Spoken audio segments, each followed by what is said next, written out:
I'm a nursing student with SNHU, and we're going to be doing a head-to-toe assessment today. This is a 360 of the room we're going to be in for the assessment. And that's my patient volunteer. I'm going to start by introducing myself to the patient. Hi, my name is Kelly. I'm a nursing student. I'm going to be doing a head-to-toe assessment on you today. Is that okay? Yep. Okay, and then I would provide privacy by closing any curtains, shutting any doors, and then performing hand hygiene. And I would then identify the patient. Can you tell me your first and last initial? DC. And your date of birth? July 8th, 2010. Okay, and can you tell me where you are? At my house. And what time of day is it? Afternoon. And who's the President of the United States? Joe Biden. And what are we going to be doing today? Head-to-toe assessment. Okay, perfect. So he's alert and oriented times 4. I'm going to start by doing a psychiatric assessment. So I'm going to give him a paper with some instructions written on it. Please follow the instructions on the paper.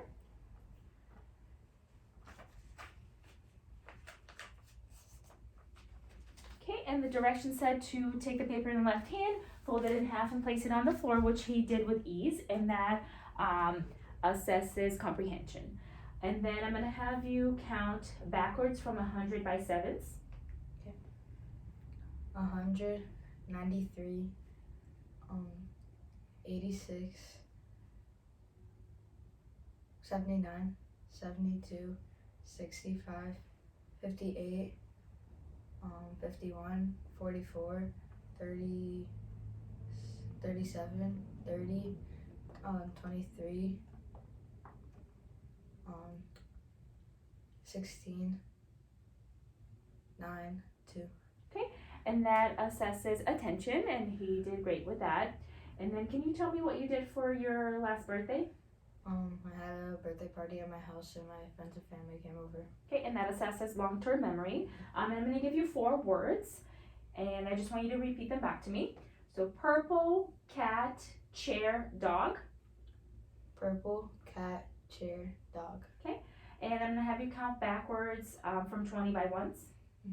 20, 19, 18, 17, 16, 15, 14, 13, 12, 11, 10, 9, 8, 7, 6, 5, 4, 3, 2, 1. And can you tell me the 4 words? Purple, cat, chair, dog. Okay, and that tests his short-term memory. So you can clearly tell he's alert and oriented, and he was able to answer all my questions.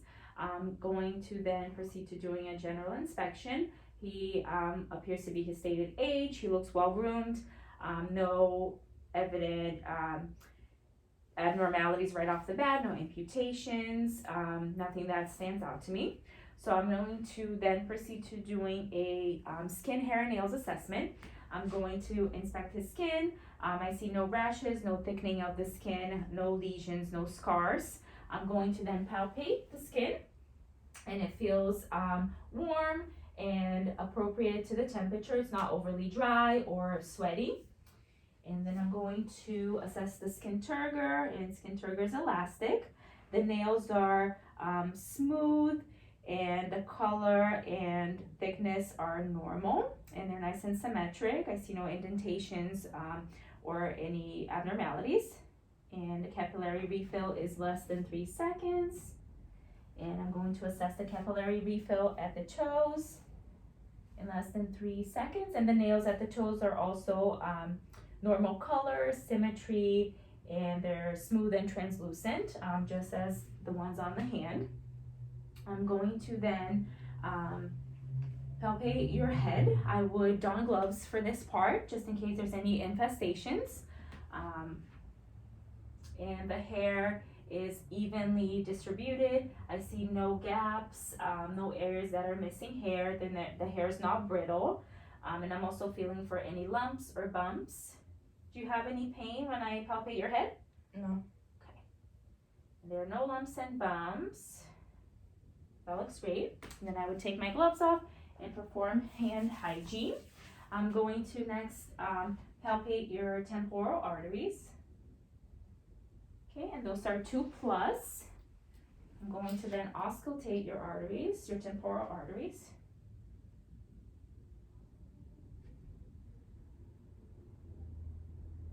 Great, nice and normal. I'm going to then assess your eyes, if you can take a look at me.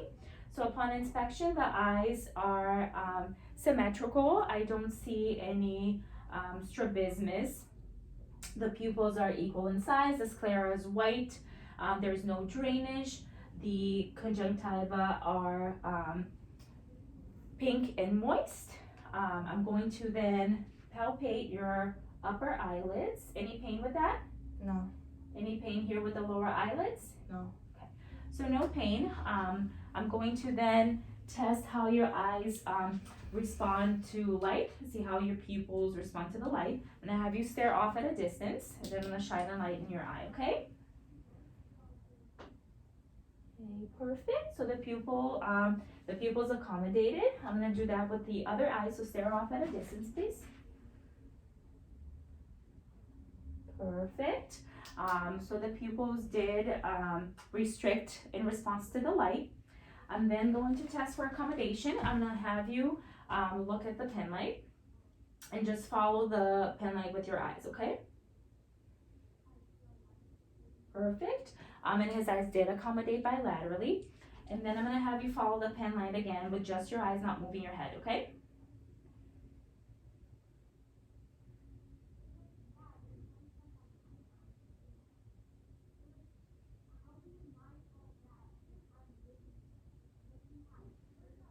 All right, and there's no abnormal eye movement, no nystagmus, and so the ocular nerves, cranial nerves are intact. I would then test his optic nerve by testing visual acuity. If I had a Snellen chart, I would have the patient stand at 20 feet from the chart and read the smallest line he could, first with his right eye, then with his left eye, and then with both eyes, and that would give me the result of what his visual acuity is.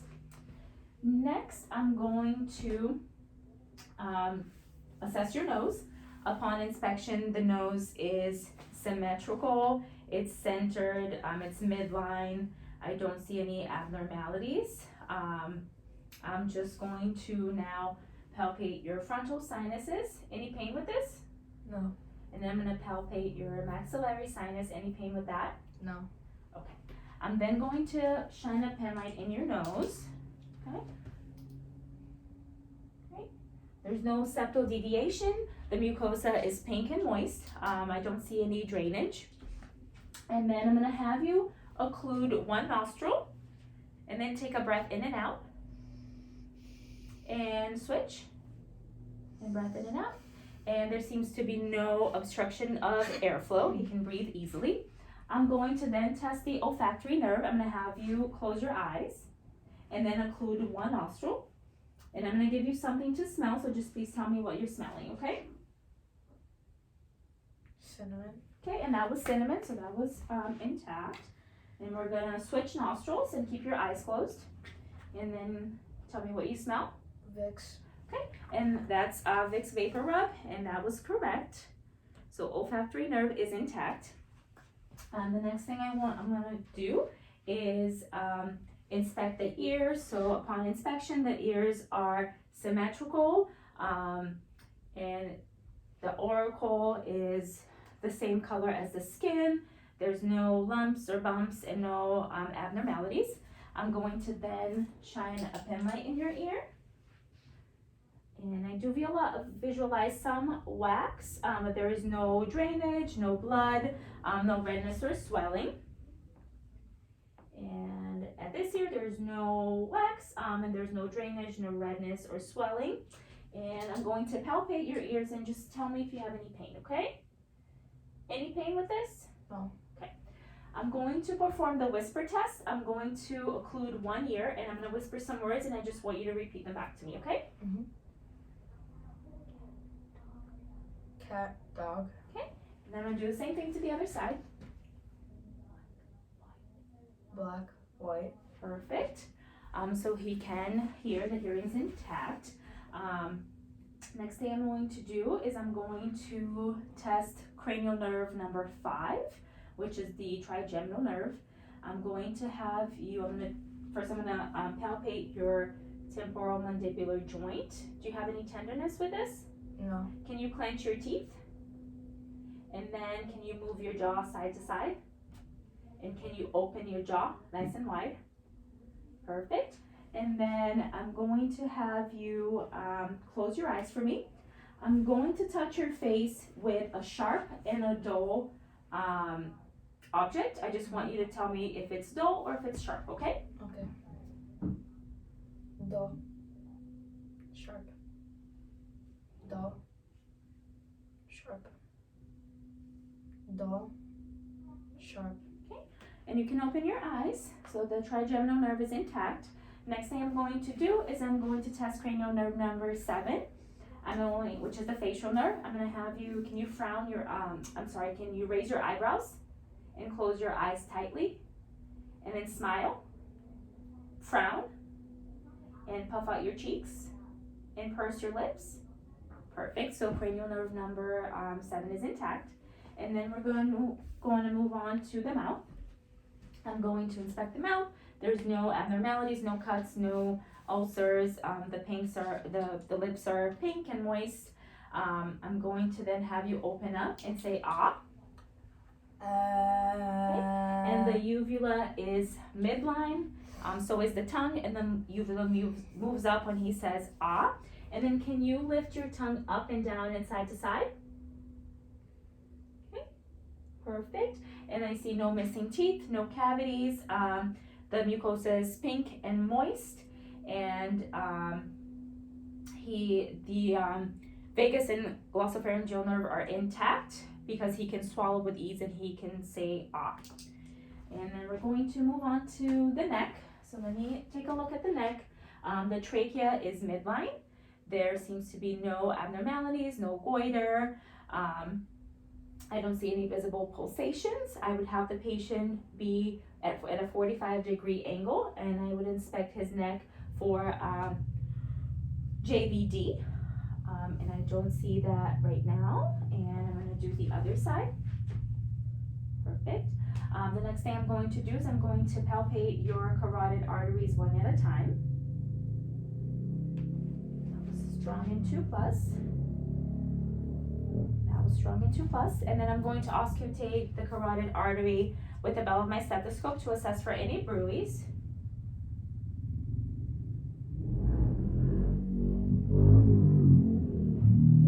And then I'm going to have you take a breath in and hold it for me. Okay, and you can breathe. And same thing. Okay, great. And then I'm going to palpate your lymph nodes, and this can get a little bit ticklish. Okay. Do you have any pain with this? No. Any pain here? No. And then I do have to palpate the axillary lymph nodes. Any pain there? No. Okay, perfect. And then we're going to move on to the respiratory assessment. I'm going to have you come over here and have a seat with your legs over here. And for this part, upon inspection, I can see the patient is breathing well. There's no use of accessory muscles. The AP diameter ratio is 1:2. And I'm going to now test for chest expansion symmetry. Can you take a deep breath for me? Okay. So chest expansion is symmetrical. I'm going to place my hands on your back, and I would like you to say 99 when I do that, okay? 99. 99. 99. Okay, foraminus is symmetrical posteriorly. I'm going to do the same thing with the front. 99. 99. 99. Okay, and foraminus is symmetrical anteriorly. I'm going to auscultate your chest, and every time I move my stethoscope, I would like you to say to take a deep breath for me, okay?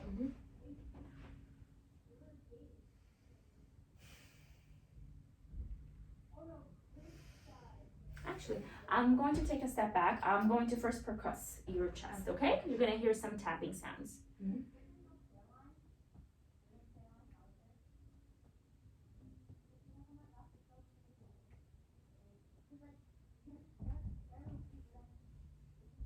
Okay. All areas were resonant interiorly, and I'm going to do the same thing in the back.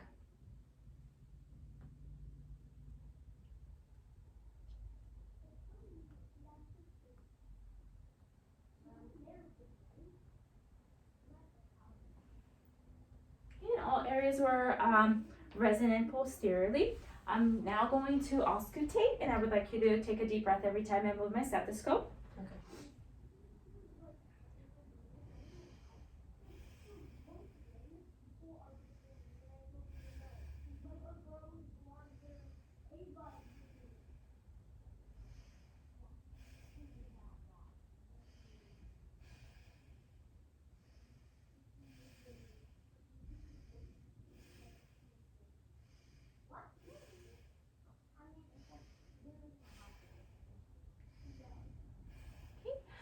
And lung sounds were normal and clear throughout. I'm going to now auscultate, and I would like you to say 99 every time I move my stethoscope, okay? 99, 99, 99, 99, 99, 99, 99, 99, 99, 99. Okay, and no bronchophony was heard interiorly. I'm going to move to the back, and I would like you to take a deep breath every time I move my stethoscope, okay?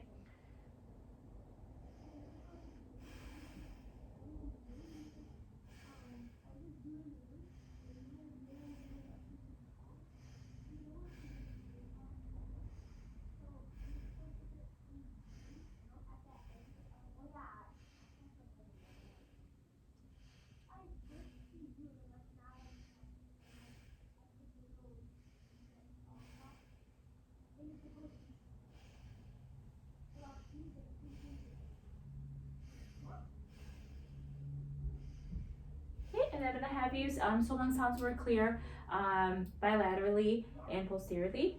And then I'm just going to have you say 99 every time I move my stethoscope, okay?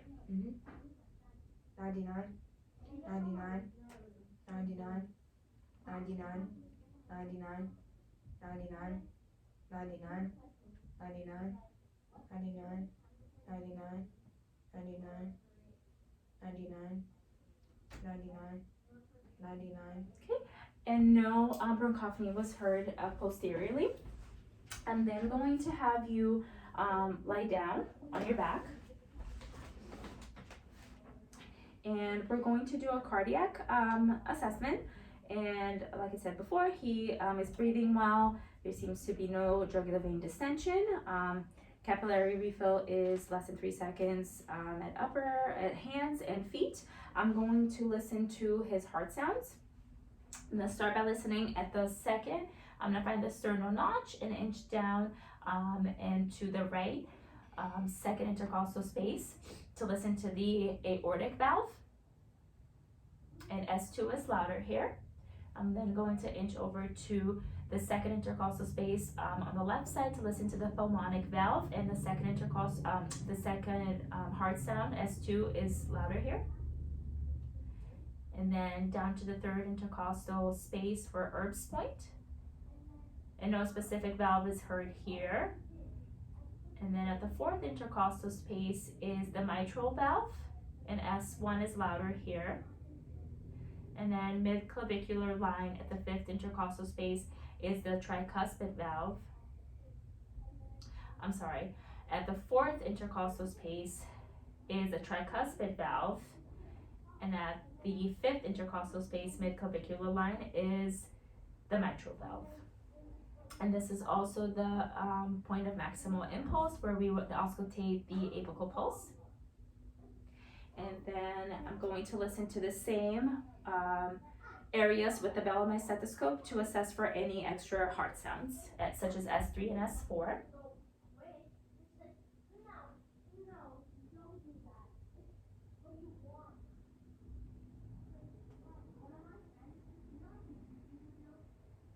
Okay, no extra heart sounds were heard. I'm going to have you lie down on your left side, please. And I'm just going to palpate the apical pulse at mid-clavicular line at the fifth intercostal space. And I can feel that, and it's 2+. And then you can then again lie on your back, please. Okay. Thank you. I'm going to then feel his pulses throughout the body. I'm feeling for the brachial pulse, which is 2 plus, and then the radial pulse, which is 2 plus as well. We're going to check the femoral pulse. That is also 2 plus. And going down to the popliteal, and that's also 2 plus.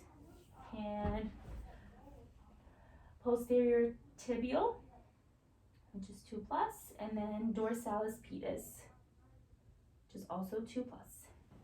And then we're going to move on to the abdominal assessment. I'm going to first do inspect the abdomen. It's flat, it's symmetrical, it's non-distended. If the patient had his skin exposed, I would be assessing for any scars, rashes, striae, and then I'm going to proceed to auscultate the abdomen. I'm going to start by auscultating at the right lower quadrant, moving up to the right upper quadrant, going over to the left upper quadrant, and then to the lower left quadrant. I would auscultate for 5 to 15 seconds.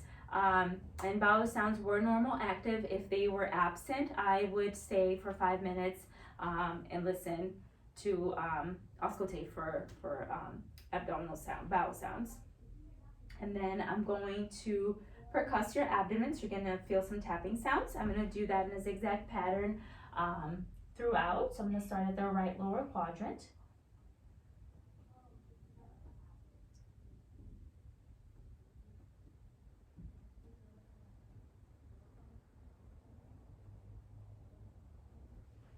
And all areas were tympanic. There was no dullness. The next thing I'm going to do is I'm going to perform some light palpation. Do you have any tender areas in your abdomen? No. Okay. So if the patient had any painful areas, I would do that area last. So you're gonna feel me touching your abdomen. Any pain? No.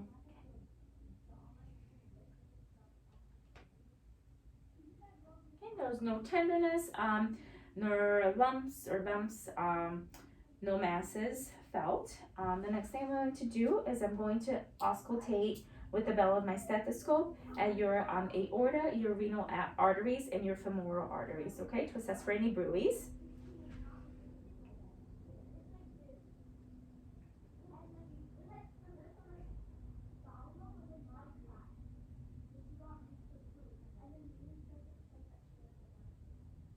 No bruits were heard. The next thing we're going to do, I'm going to inspect your joints. So if the patient didn't have a gown, I would be looking at his shoulders for any abnormalities. Do you have any pain in your joints? No. Okay. I don't see any abnormalities. All joints are symmetrical and normal. There's no redness. There's no deformities that I can see. So we're going to test your range of motion of your hips. I'm gonna have you bring your knee to your chest one at a time. Okay, and do the same thing with the other leg. I'm gonna have you do that again, and I'm going to test your strength, okay? So do it again, and don't let me push you, okay? Perfect, same thing with the other leg. Perfect, and then I'm gonna have you abduct your legs one at a time. Perfect, and I'm going to have you cross them over, so adduction, and try not to move your hips, just your legs. Yeah, perfect. I'm gonna have you lie on your abdomen, and then lift one leg at a time straight up for me without moving your hips. Perfect, and the other one. Great, and then I'm going to have you sit again at our beginning position right here. And we're going to test the range of motion of your shoulders. I'm going to have you lift straight up. Okay. And then go back. And then adduct. Perfect. And then, so try to lift them up against resistance. Okay, great. The other thing we're going to do is we're going to test the range of motion of your head and neck. So I'm going to have you look forward, look back, side to side, and then touch your ear to your shoulder one at a time. Okay. And then I'm going to have you do it against resistance. So go forward, okay, go back, side, other side. Okay, and then can you shrug your shoulders? Great. I'm going to do your elbows. I'm going to have you do flexion, extension, yep. And then pronation, supination, and then try to fold your arms back, okay, and try to bring them back. I'm going to have you, so lift up your leg, this leg, okay. We're testing the range of motion of your knees. Do the other one, okay. And then I'm going to have you lift them both up against my resistance, yeah, and bring them back. Okay. And then I'm going to have you stand up, please, and we're going to do your arms. So you're going to bring them up, okay, and bring them back, back. And then we're going to do your wrists. I'm going to have you put your hands straight out like this, and up, yeah, and then down, and inversion, eversion, and then try to do that against resistance, yep, and then put them down, and then try to do it the other way, okay, and then can you squeeze my fingers tightly? Great. And then we're gonna test the range of motion of your spine. I'm gonna have you face that way, okay. And then can you bend over and touch your toes, and then come back up slowly, and then hyperextend your back. And now I would like you to do a lateral bend. So you're gonna move just your waist, okay? To one side. Okay, so try not to move the rest of your body, just your waist, okay? And then the other side. And now you're going to just twist your waist to one side, okay, and to the other side. Perfect. And then I'm going to have you have a seat so we can do your ankles and your toes. So I'm gonna have you do dorsiflexion. Yeah, so pick up your feet, yeah, dorsiflexion, and then plantar flexion, okay, and inversion, eversion, okay.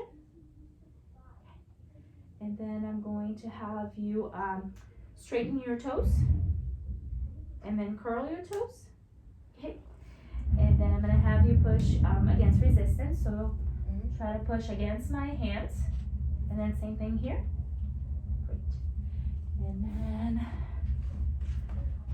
I'm going to do some sensory testing. So I'm going to close your eyes, please. And we're going to do the sharp, dull sensation test again. So we're going to do it at your arms and legs. Tell me what you feel, okay? Dull. Sharp. Dull. Sharp. Dull. Sharp. Dull. Sharp. Dull. Sharp. Dull. Sharp. Can you do it again? Sharp, dull. Sharp, dull. Okay, great. And then I'm going to have you run your heels down your shins, just like this. Yeah, and the other one. And I'm going to have you perform rapid hand movements. Okay. And now I need you to close your eyes and then touch your index finger to your nose and the other hand. Okay, and now open your eyes and then touch my finger and touch your nose. Okay. And then with the other hand. Perfect. And I'm going to have you close your eyes again. I'm going to draw something on your hand and I want you to identify what it is for me. 5. Okay, and the other hand. I. Okay, I'm going to place an object on your hand, so just tell me what it is with only one hand, okay? A ball. Okay. And the other one. A coin. Perfect. I'm then going to have you open up your eyes and stand for me. Stand right there. Put your feet together. And for this is the Romberg test, which tests for balance. And I have you place your hand right by your sides. and I'm here to catch you if you feel dizzy or fall, or feel like you're going to fall. I would have the patient stand like this for 30 seconds. I would then have him close his eyes. So close your eyes and have him stand like this for another 30 seconds to assess his balance and coordination. And sometimes there can be a drift due to a change in position, but there shouldn't be too much of a drift. And you can open your eyes. And then I'm going to have you walk across the room normally. Yeah, so walk across the room. And then come back. And yeah, come back normally. And then walk on your toes. Okay, come back and walk on your heels. Okay, and then walk heel to toe. Okay. All right. And then you can have a seat.